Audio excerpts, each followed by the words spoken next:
Margaret Wilson had lived in her Victorian home for over 20 years. The 150-year-old house sat on the edge of Oakridge, a small town that had recently seen rapid development. One crisp autumn morning, as leaves scattered across her well-maintained garden, Margaret found an official-looking envelope in her mailbox. Opening it revealed a notice of Lien from Sycamore Estates Homeowners Association, claiming she owed $15,000 in unpaid dues and fines. Her hands trembled as she read that foreclosure proceedings would begin in 30 days. This made no sense. Margaret's house predated any development in the area by over a century. Her property wasn't part of Sycamore Estates, the new luxury subdivision that had sprung up half a mile down the road. She had never signed any HOA agreement, but the notice looked frighteningly legitimate, complete with legal letterhead and an ominous red stamp. Margaret slumped into her antique rocking chair, the one her grandfather had crafted by hand. The morning sunlight filtered through stained glass windows installed during the Reconstruction era, casting colourful patterns across the original hardwood floors. Her home wasn't just a building. It was a living museum, filled with 5 generations of Wilson family history. She dialed her son, Michael, an accountant in the city. They can't just claim your property is suddenly part of their association, he assured her, though concern edged his voice. I'll ask around at work. One of our clients is a real estate attorney. Margaret spent the afternoon combing through decades of property documents stored in her attic. The yellowed papers confirmed what she already knew. Her land had been in the Wilson family since 1873, when her great-great-grandfather had built the house after returning from the Civil War. There was absolutely no legal connection to any homeowners association. The following day, Margaret drove to the Sycamore Estates office, a sleek, modern building that stood in stark contrast to the historic charm of her home. The receptionist, barely older than 20, looked up from her computer with practiced indifference. I'd like to speak with whoever is in charge, Margaret stated firmly, placing the Lien notice on the counter. Mr. Palmer is very busy, the young woman replied without checking any schedule. You'll need to make an appointment. This can't wait, Margaret insisted. Your association has placed a lien on my property that isn't even within your jurisdiction. The receptionist's professional veneer cracked slightly. You're the 3rd person this month saying that.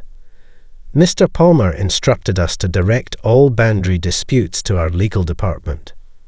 Walking back to her car, Margaret noticed something peculiar, a large display showing the Sycamore Estates master plan. According to the glossy map, her property and several other historic homes were shaded in the same colour as the development, despite being physically separated by a small stream and woodland that had always served as a natural boundary. Margaret's attempts to resolve the situation through phone calls proved futile. Gregory Palmer, the HOA president, maintained that her property fell within their jurisdiction based on recently updated boundary documentation. When she requested to see these documents, she was told they would only be available through formal legal channels. Her neighbour Ed, a retired history teacher who had lived next door for decades, revealed something troubling. 3 other historic homes in the area had received similar notices. 2 elderly owners had already paid substantial amounts to avoid losing their homes. The 3rd was in the process of selling at a significant loss to a developer with ties to the HOA board. Margaret began to suspect this wasn't a simple misunderstanding, but a systematic attempt to acquire the remaining historic properties on the outskirts of the growing subdivision. The next morning, Ed knocked on Margaret's door, clutching a mug of coffee and the local newspaper. His grey eyebrows furrowed in concern as he pointed to a small article on page 6. "Look at this," he said, tapping the headline. Sycamore Estates announces Phase 3 expansion. It mentions a new commercial district, including recently incorporated historic properties that will be respectfully repurposed. Margaret felt her stomach tighten.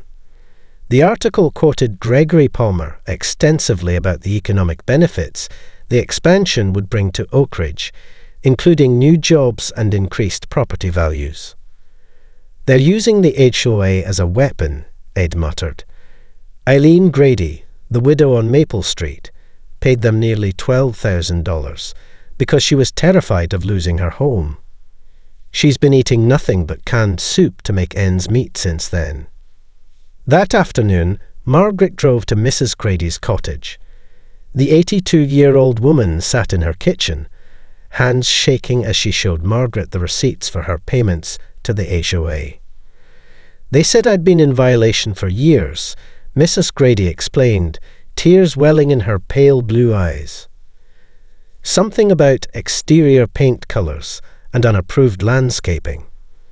The man was so official-sounding. "I've lived here since 1963, long before any development."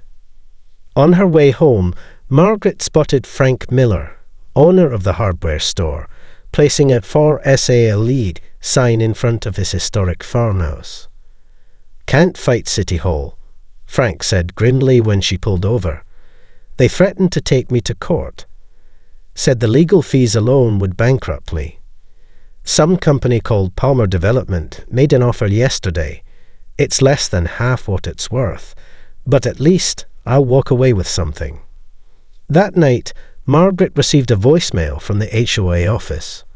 A woman's voice, professionally detached, informed her that due to continued non-compliance, her fines had increased to $18,500. The foreclosure timeline had been accelerated to 20 days.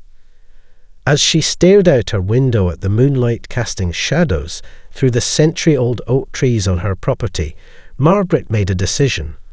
This wasn't just about her home anymore. It was about justice for her community and preserving a piece of history that was quickly being erased by profit-hungry developers. Unable to afford an attorney immediately, Margaret spent days at the county records office. She unearthed the original property deeds and boundary descriptions dating back to 1873, proving her home was well outside any HOA territory. More troublingly, she discovered that the Sycamore Estates development plans had been modified 3 times, each revision pushing the claimed boundaries outward. At the town library, she found herself looking through old newspaper archives when she noticed a small article from 2 years prior. It detailed how Palmer Development Group, run by the same Gregory Palmer who headed the HOA, had attempted to purchase the historic properties for commercial expansion, but had been rebuffed by the owners. That evening, a young woman named Jessica knocked on Margaret's door. As a paralegal at the firm representing the HOA, she had noticed irregularities in the documentation. Off the record, she confirmed Margaret's suspicions. The boundary changes had never been properly filed with the county. The HOA was using falsified documents. Margaret's fingers ached from flipping through dusty record books and scrolling through microfilm archives. The records clerk, a thin man named Henry with decades of service to the county, had become her ally in the search. "Look at this," Henry whispered, sliding a folder across the counter. "The original Sycamore Estates application from 5 years ago. See the boundaries. Clear as day, stopping at Willow Creek, well short of your property." Margaret compared it with the newest version, dated just 3 months ago. Somehow, the boundaries had expanded to encompass a half-mile radius beyond the creek, conveniently including all 5 historic properties. "And here's the kicker," Henry added, pulling out another document. No public hearing was ever held for these changes. No notices sent to affected property owners. Legally, they can't just redraw maps without due process.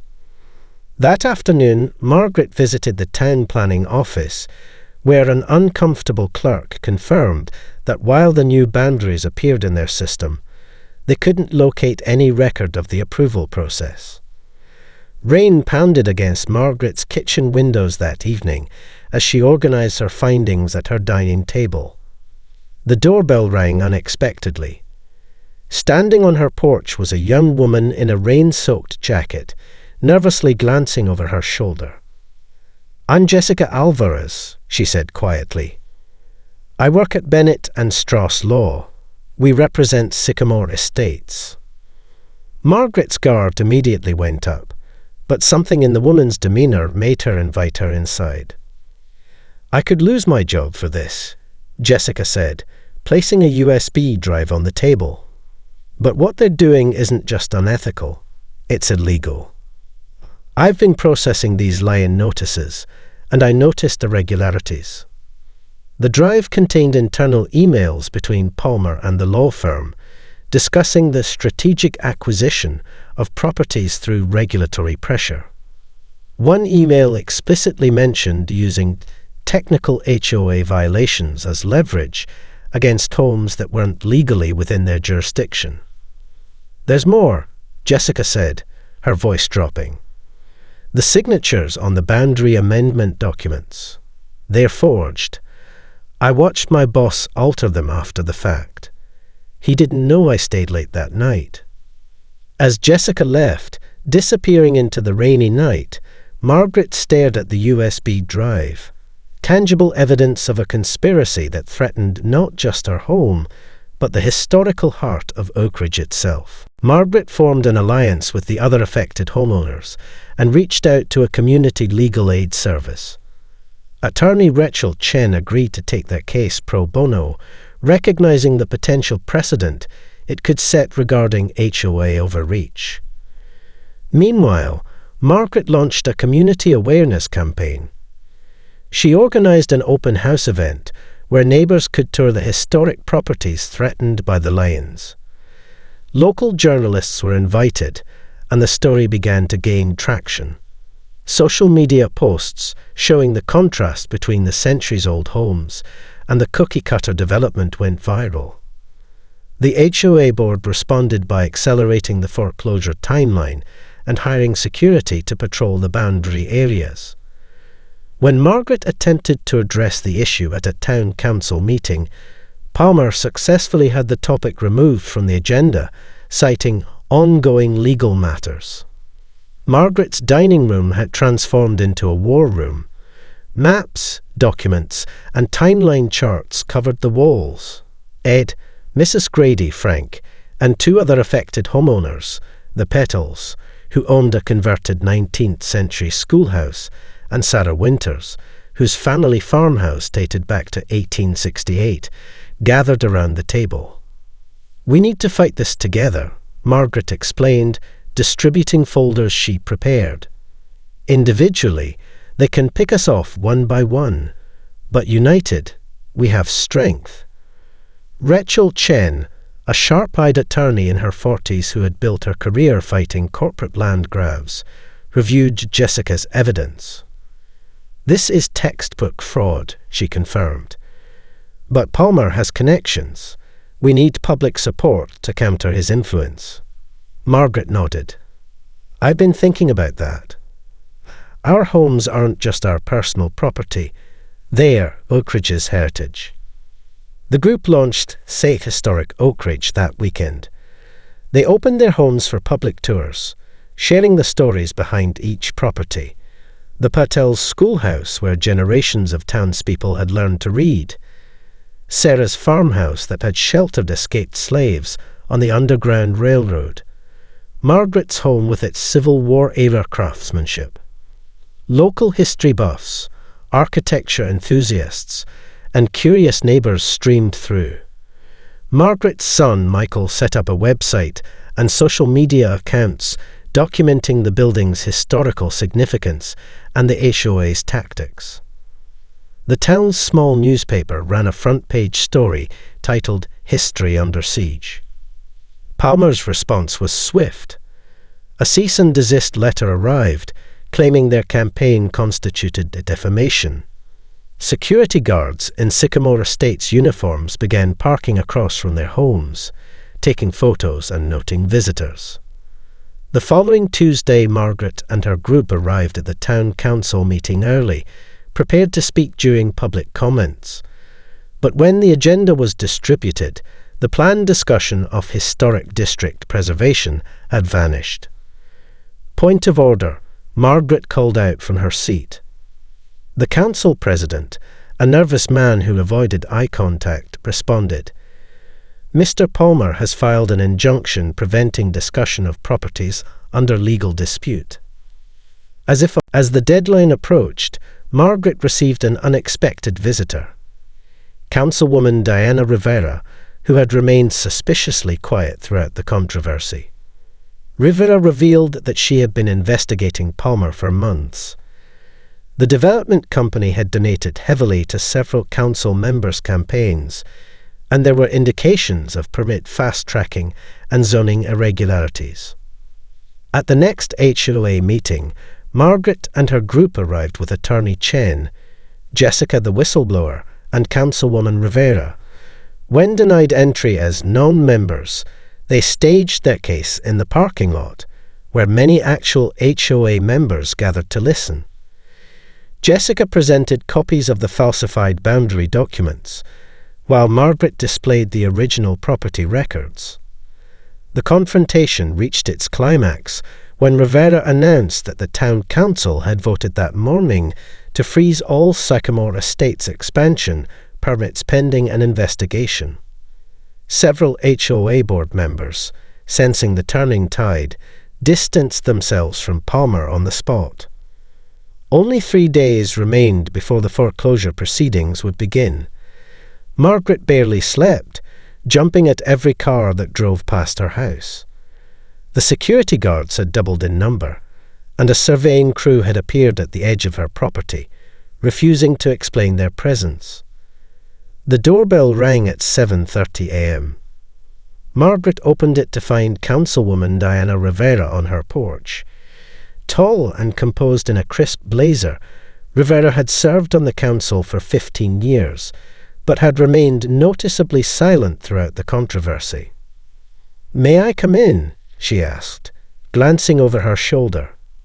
Inside, Rivera spoke in hushed tones. "I've been quiet for a reason. I've been building a case against Palmer for months.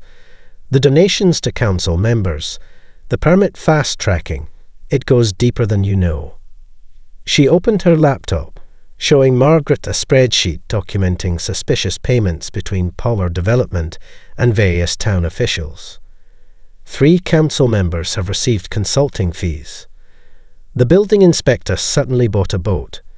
The zoning administrator's daughter got a scholarship from Palmer's foundation. "Why are you telling me this now?" Margaret asked. "Because I finally have enough evidence for the state attorney's office, but I need your group's testimony. And there's an emergency council session tonight.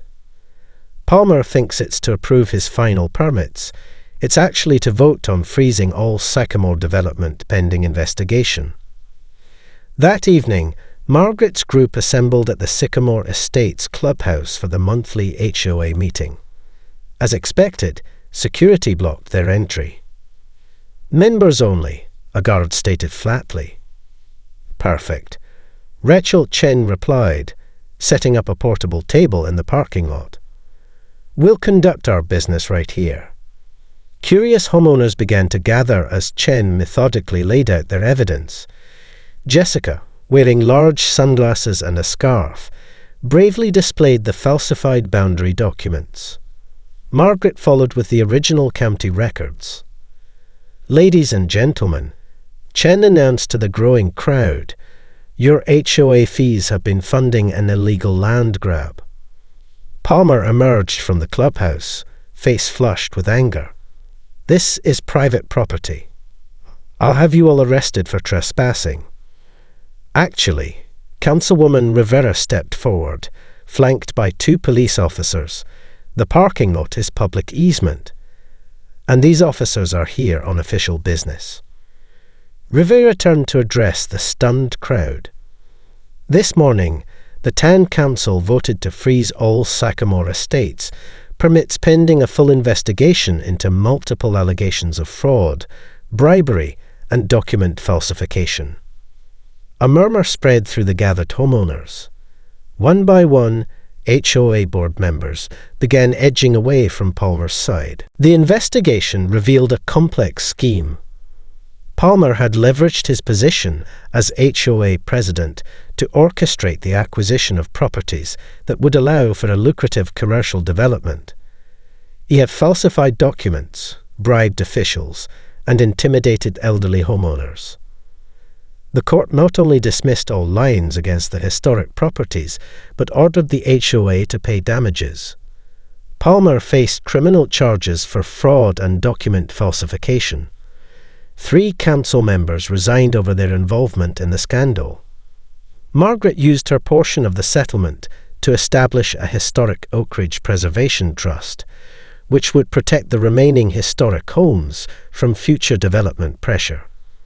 The town council passed new regulations requiring transparent HOA boundary documentation and prohibiting predatory line practices. As autumn returned to Oak Ridge, Margaret sat on her porch swing, watching as workers removed the future site of Sycamore Plaza sign that had appeared across the street. Her 150-year-old home stood as it always had, a testament to history, community resilience, and the power of standing one's ground against those who would abuse their authority. The State Attorney General's investigation took 3 months, during which Sycamore estates fell into disarray. Homeowners, outraged at being unwitting accomplices in Palmer's scheme, voted in an entirely new HOA board. Construction equipment disappeared from the contested boundary areas, leaving half-finished foundations and piles of building materials. In a courthouse packed with Oak Ridge residents, Judge Eleanor Simmons delivered her ruling with unmistakable disgust. The evidence demonstrates not merely negligence, but calculated malice, she declared. Mr. Palmer engaged in a systematic campaign of fraud, forgery, and intimidation to seize properties to which he had no legal claim. The judge's gavel fell like thunder as she announced the judgment. All lines invalidated, $2.3 million in damages to be paid to the affected homeowners, and Palmer Development barred from any future projects within county limits. Palmer himself, ashen-faced in an expensive suit, was led away in handcuffs to face multiple felony charges. His attorney immediately announced an appeal, but the damage was done. Local news cameras captured his downfall for the evening broadcast. The aftermath brought unexpected healing to Oak Ridge. At Margaret's suggestion, the settlement funds established the historic Oak Ridge Preservation Trust. The 5 historic properties became its first protected sites, with legal safeguards ensuring they could never again fall victim to development schemes. Mrs. Grady recovered her $12,000 plus interest. Frank Miller bought back his farmhouse from the development company at a court-mandated fair price. The Patel Schoolhouse and Sarah's Underground Railroad Station were officially registered with the State Historical Society. On a brilliant October morning, Margaret hosted a celebration on her lawn. Neighbours from both the historic area and Sycamore estates gathered to commemorate the new historic district designation. Children played tag around the ancient oak trees, while their parents chatted over coffee and homemade pie. It joined Margaret on her porch swing, surveying the scene with satisfaction. "You know what just occurred to me?" he said. Palmer actually succeeded in uniting these 2 communities, just not in the way he intended. Margaret smiled, watching as Jessica, now working for Rachel Chen's law firm, helped hang a bronze plaque declaring the Wilson House a protected historic landmark. "Sometimes," Margaret replied, "you have to fight for your place in the world. And sometimes That fight reminds us why the place was worth protecting in the first place.